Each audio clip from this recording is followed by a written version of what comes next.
I just say give him a chance. At the end of the day, Jaxson Dart, we don't know what he's going to be yet. But we know he's going to be better than Russ. So you say he's going to change life? 100% change life. Okay, so what is change life for the 2025 season? I'm not saying make the playoffs. I'm not saying win a lot of games. I'm saying he could potentially win you 1, maybe 2 games. That's an incredibly low standard. No, I'm saying 1 to 2 games that you aren't expected to win. Jaxson Dart, he's a good quarterback. I don't hate him as a prospect whatsoever. Change life is one thing in terms of momentum for the next season, but change life in terms of turn the season around, like make them a competitive team competing for a division title or at the very least a winning record, that's a completely different ballgame.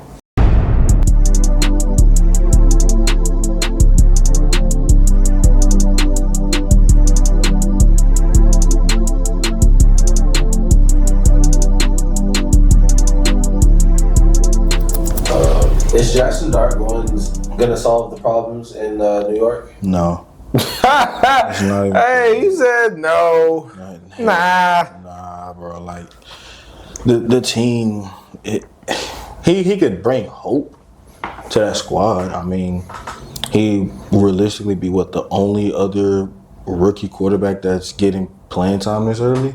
So he bringing that spark. We can't sit there and say he's not going to bring that spark. Yeah, he's going to bring the spark, and he's going to bring some level of faith towards Giants football. But, like, that offensive line is putrid. Their play calling is god-awful. And their defense isn't bad either. Like, they have a talented squad. I know that the Chiefs are missing a lot of pieces, but to say that they were in the game for as long as they were, then it's very telling how good of a team the Giants have in that infrastructure on that side of the ball. But that offense is like, Malik Neighbors just came off of the game of his life.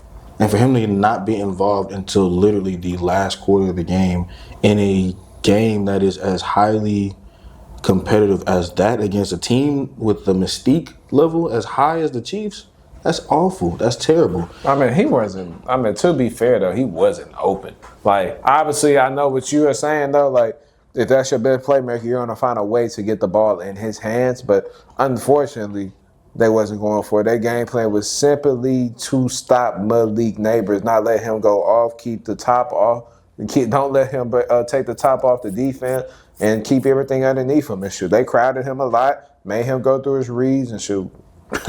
To be fair, though, it is kind of hard to get worse a 180 as bad as Russell Wilson. Like, he ended up playing the game of his life, 455 yards. I think, 3 or 4 touchdowns until overtime.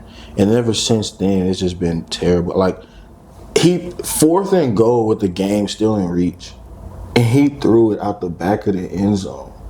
Like, that is, you don't even give your guy a chance. I'd rather take a sack, a turnover, than just ain't nothing there. I think the game is on the line. You gotta at least do something. But think about it from this standpoint too. The Dallas Cowboys is awful defensively. Caleb Williams just had his best day as a pro against him, and he'd been awful this year. Freaking Philadelphia, I mean, that was probably the one team you can sit there and say that they didn't really pop off to the extent that every other offense popped off against that Dallas defense. But they've been abysmal this year. So I think that Russell Wilson Week 2 performance against Dallas, that was even more. It's a fluke for sure. Yeah, more fluky and more to the testament of how awful Dallas defense is. I think, though, I will say this, it doesn't change anything for the Giants. Brian Daboll is still coaching for his job. Jim Moore is probably still coaching for his general manager position. Like, the Giants as a team, they haven't been competitive since the hype that Daniel Jones brung after going to the postseason. They put themselves in such a hellhole by giving him 4 years, 160. And granted, he's playing like he probably would have been worth it now, but he wasn't worth it back then when he was playing in blue and red. And then when you ended up cutting bait with Saquon, it's like you got rid of your only viable threat on the offensive side of the ball prior to knowing who Malik Neighbors was. Now you know who Malik Neighbors is, and you're still having these inconsistent levels of trying to get him involved in the offensive side of the ball. The defense is very talented up front, but at the same time, when the infrastructure on that offensive unit is so putrid and bad to the point where your running game is not non-existent for the most part. Tyrone Tracy, Devin Singletary, these guys, it just doesn't seem like it's going to make much of a difference. And Jaxson Dart, he's not going to help one bit. He might assist, he might get them maybe a win or two, but Giants, they're not changing life this season. They're not doing nothing. I say that he's going to change life. I say that he's going to bring hope to that organization. I say that a quarterback can change everything. And I don't think he's giving his proper credit. Although there is a lot of problems on that team, I promise you, Russell Wilson had a lot of opportunities to scramble, and there was a lot of open lanes. What you think Jaxson Dart finna do with them lanes? Fresh 22-year-old, don't give a damn about his health. Like, sure, obviously we seen what he did in the preseason. I was gonna say he hasn't had a bad. Like anytime you see Jaxson Dart, it hasn't been bad so far. No. Yeah, but I mean that was preseason though. Like these the big dogs. So like obviously he hasn't been up against this level of competition. But I see Jaxson Dart as giving them hope. Jaxson Dart actually giving them that 2-level dynamic of not only can I throw the football, but I can run it as well. You gotta stay accounted for my legs. And also they did have Daniel Jones. Daniel Jones was a god-awful passer in New York. Mm-hmm. Jaxson Dart can sling the rock. He can sling it. He can, he can run. I mean, shoot, we seen him. We literally seen him in that preseason game display his talent with his wheels. Malik Neighbors is probably jumping for joy right now because not only, it's like, okay, at least I'm able to build. I'm able to grow with the franchise quarterback that we believe is Jaxson Dart. You got Wan'Dale Robinson. You got Theo Johnson, who's a relatively good tight end for the most part. You have guys, Cam Scatterboo, Jesse's favorite running back. He's showing week in and week out why he belongs in there. and especially with Tracy. Tracy being out, Cam Scatterboo going to see the field a lot more, him and Devin Singletary. But I just say give him a chance. At the end of the day, Jaxson Dart, we don't know what he's going to be yet. But we know he's going to be better than Russ. So you say he's going to change life? 100% change life. Okay, so what is change life for the 2025 season?